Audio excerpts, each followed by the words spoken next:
cups of coffee. She always has her coffee. You two ever get mad at each other?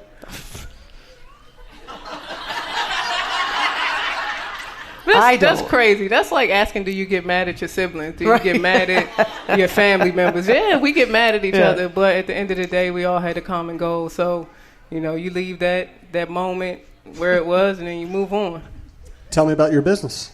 Well, I'm excited. I'm back there working my butt off. So I appreciate all you guys coming. I hope you enjoyed yourself and enjoyed the waffles. But this is something that I've been thinking about doing for almost 15 years. When I first played my overseas seasons in Belgium, when I first started going overseas, I fell in love with these waffles, and I was like, okay, one day I'm going to have a waffle cart. That's what I said to myself. It was that small. I just want a little cart. I want to share this little thing that I enjoy with everybody else, and that was it.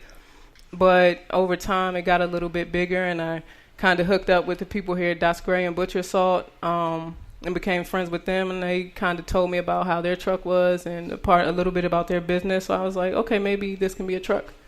And then it kind of turned into not just me sharing this little piece of food, but what else can I share with you guys through this truck? What else can I share with the people around me and the people that I care about? So we decided that being in the community is going to be something that's really important to us as a business. So it's not just about the food. I'm a strong believer that food is a vessel to come together, to sit, to talk, to love on each other, and that's my little vessel.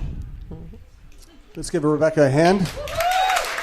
Good luck with the business, and thank you. Cheryl, if you have more you want to talk to Rebekkah about, go ahead. Well, I want to talk about Graham. Oh, Let's go get him? Graham. Let's go get Graham. I'm going to go get him. Somebody bring Graham in. He might start crying when I get him, but... Okay. We'll wait for you. We'll talk about something else. We'll wait for you. Yeah. One star after another coming on the air here. While we're waiting for our next guest, tell me about the Derek Fisher thing. What do you think? Derek Fisher was one of my favorite players. I didn't really necessarily like very many Lakers players, but Derek was one that I really appreciated, his work ethic and the way he played the game. I'm challenged by this answer a little bit because he might be a really good coach. I have a difficult time right now. The idea that men can basically have access to the NBA, the WNBA, the G League, and women have only access to, I think there's only 4 of us in a league of 12, 4 women. So I say, 95% of the job market goes to men. And, and I think, every organization you can make your choices. I'm just disappointed that, there wasn't a search. There wasn't, a comparison. And I'll tell you, I think part of the problem is that we don't have enough former players coaching. And so we need to do better in that area, as a franchise. I know that we are focused on that as we have an opening on our staff. That's something that again, this hire has really, I didn't need it, but it's solidified. I think we need more of it, and I want to be an example in that way. Because maybe these things don't happen. Maybe if we put forth, former players, like a Lindsay Whalen who's successful, it's really helpful when they go on and win, because then that gives them the confidence to hire the next former player. So unless you're men, if you're a man and you've played, you can. Bill Lambier was qualified because he coached his daughter's AAU team. So literally, I mean, it's just the way it is. Women, you have to prove. You've got to go pay your dues somewhere. You got to go. Like Derek Fisher didn't have to be an assistant in the WNBA, like Becky Hammon has to go be an assistant before. And she has to really learn what it's like. And so it's just that double standard is really difficult to accept. He might be a good coach. And speaking of male coaches, are you going to miss Brian Agler at all? Well, I don't think we're going to be without Brian Agler. Yeah. So I think you'll see here soon that he'll resurface. We have one position open in the league. I think you'll probably see Brian coaching that team. Okay. All right. Here he is, Graham Mateo. How has having Graham changed you, Rebekkah? Which one is it? We're going to have to help Rebekkah with this one? Mic. Or you want to hold this for her? There you go. Okay. Gosh. It's crazy how everything's about this guy. Really, it doesn't matter. You should see the way he's looking into her eyes right now while she's talking. This is beautiful. it doesn't matter what's going on. You know, he makes every situation better, every day better. You just have a different perspective on life. I think for a long time, it was all about me. It was whatever I wanted to do, whatever I wanted to go. And I didn't have to really think very selflessly. Well, you know, I'm married, so I kind of take that back. But it was all about us. You know, where we want to travel to, what do we want to eat, where do we want to go, what we wanted to do, and it's not like that anymore. Got this little guy. What do you want to say, Graham? Oh, wow. I've been making burp noises for my baby. He might have to burp, though. Hey, what's his face, though? Come on. Oh, he's a sweetheart. This way y'all can look.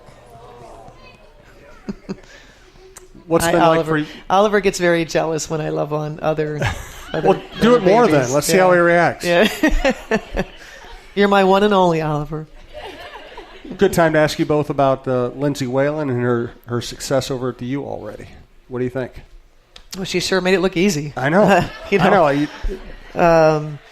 You know, she certainly looks natural, which is fun to see. You know, I think my first couple times over there was sort of surreal, you know, but then you kind of settle in and you watch how much fun she's having and how easy it's been for her.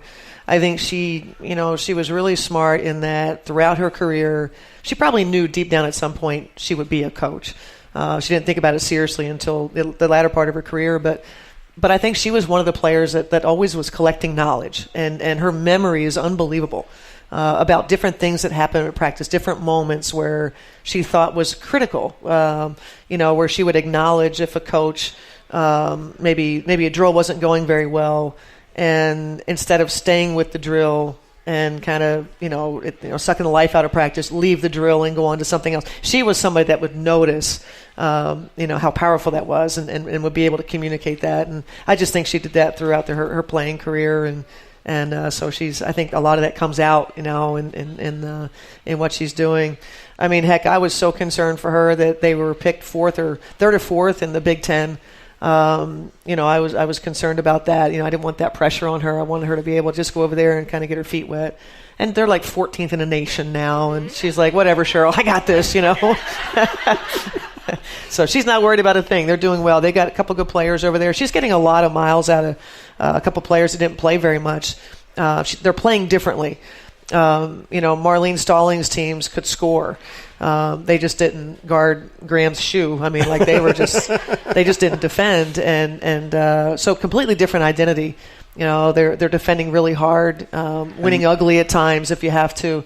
They're not scoring 90 points, so they're finding different ways to win. And when you defend and rebound, you have a chance to win every single game you play in. And so I think that's what you're going to see from them throughout the season. They're going to be grinding defensively, and they'll do little things. And they attack the offensive boards too. They sure do. They've got a player that reminds us of Rebekkah, the Bella kid. I think she's number one in the country in rebounding, and that's as we know, that's something that's really, really valuable. Rebekkah, any thoughts on Whalen? I was going to ask Cheryl if any of her plays look familiar. Well, it's really fun to watch Lindsay to call some of the plays. Some of our side OBs are one down. Danielle, where's Danielle Robinson? Danielle Robinson's in the house. Let's have her. We'll bring Danielle over here too. Absolutely. Come on, Danielle. You got to come on the show as well. But we were. What's up, D-Rob? We stopped over to the noon game, their camp day, and they were running a couple plays, and D-Rob and I would lean over like that was one down, or that was that we ran that 2 years ago. That was our baseline out of bounds three. That was Whalen's favorite play. So it's fun, but I know. As she moves on, further and does it more, and you do more scouting, she'll keep the staples that she always believed in and loved, and then you'll start to kind of add, to your playbook. And but for now, it's kind of cool. Simone told me there was a couple plays they were running that were her plays, and she goes, "Nah, they're not doing it right. They're not doing it right." What's up, D-Rob? What's up? How are you? I'm good. How has your winter in Minnesota been? It hasn't been bad, actually. I guess the hardest part was trying to get my dog to poop in the snow. But we're good now. So it's been cold, but it hasn't been too bad. What kind of dog? A Yorkie. Yeah. He's probably not high enough. Right. Yeah, exactly, to make it all right? work. And like the smell's like all the way up. Yeah. Exactly right. Yeah. So, do you have a question, or should I you go ahead. conduct? Yeah. What are your expectations for next year? You're obviously kind of already getting ready. Yeah, well, I hear it's an odd year, so I guess we got some high expectations. We're really just looking forward to getting back out there with everybody. I know that, it wasn't the season, obviously, that we wanted to have last year, so everybody's going to come in hungry, and so I think that's the type of team you're going to see. Looking forward to being the starting point guard? Yeah, I am, definitely. Coach and I, we meet probably once a week and just talk and watch film and stuff like that. So, once I can move around a little bit more, we'll be going through some things on the court. So, it'll definitely be fun. And did you decide to stay up here specifically for basketball reasons, or was it more for personal reasons? To rehab and to be able to get, used to the system a little bit more, get more comfortable with everything. So, I thought Danielle was great. She was kind of caught in this transition, this Lindsay Whalen transition, and I know that wasn't easy. But, again, when we traded for Danielle, one of the biggest reasons why we wanted D-Rob was to be able to continue the culture that we have. And Danielle's a super person, I think known throughout the league as, just being a great fit for what the Minnesota Lynx have been. And so I'm really happy, that we're going to be able to have a leader, one of our leaders, fit us culturally. But then, the basketball piece, I'm not easy. I think probably the play that might have defined our relationship this past year was, I think we were getting beat in Connecticut. The game was probably over, and Danielle was in the game and kind of came down and threw a pass that literally nobody could get. It was a turnover, and wow. And I said, well, this is all learning experiences. Is what I told her. So. We subsequently subbed for her and came out. And I knew that it wasn't like it was a difficult moment, but it's the difficult moments that kind of define how you deal with those moments. And that was what I wanted to see from Danielle. She expects a lot of herself, just like I would expect of her. And I just thought there were, I think it was, that moment where you said, okay, when Coach says non-negotiables, that's what she's talking about. There were some non-negotiables, but I thought throughout the season and as the season wore on, and we started to move more towards handing Danielle the keys. It played great. Played a couple really good games. Lindsay was out. That we said let's give D-Rob the team, and then unfortunately it was a hell of a play she made in Vegas. She was playing great. Went to the basket. It was a heck of a play, and I told this story before on the podcast, I think, about Danielle going back into the game to shoot the free throw. It was just a minor injury. It was like, I don't know. Is my mic? I mean, you can talk. Do you remember what happened? Yes. I was home and I was watching the game. Let me tell you guys. First, I felt super bad after this, so please don't judge me. But in that moment, okay, I saw you get hurt and I saw your reaction. Right, and it was awful. Yeah, awful. Dramatic. So I was like, gosh, dramatic. She must. Yeah, it was a little dramatic, but it's okay. It's okay. It was a bad injury. So I turned away from the TV for a second, and then when I turned back, you were in the game, and I was like, oh my gosh, she did all of that, and just she's okay. It's like, come on. Like a soccer player would do, right? Oh, but then I saw Chuck come and help you off the court, and I was like, okay, just in case she shot the free throws. But yeah, that tells you what type of trooper that D-Rob is to come out, to suffer that type of injury, and then to come back out and shoot the free throws before going off the court. I felt awful, so I'll continue that story because the injury happens, and I don't look at a player. I look to our trainer, and I looked at Chuck and I said, "Is she done?"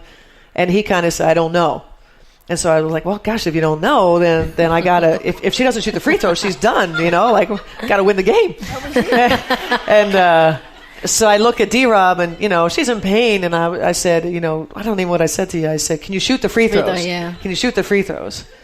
And, what are you supposed to say if you're Danielle? Like, the coach is saying, can you shoot? Well, I'll try, I just thought of Kobe, so. You thought of Kobe, yeah. Okay. So she goes out there and drains a couple of free throws, and we had the message in that as soon as, we had to go foul. We said, Danielle, don't move. You stay right, don't move, and makes her free throws. And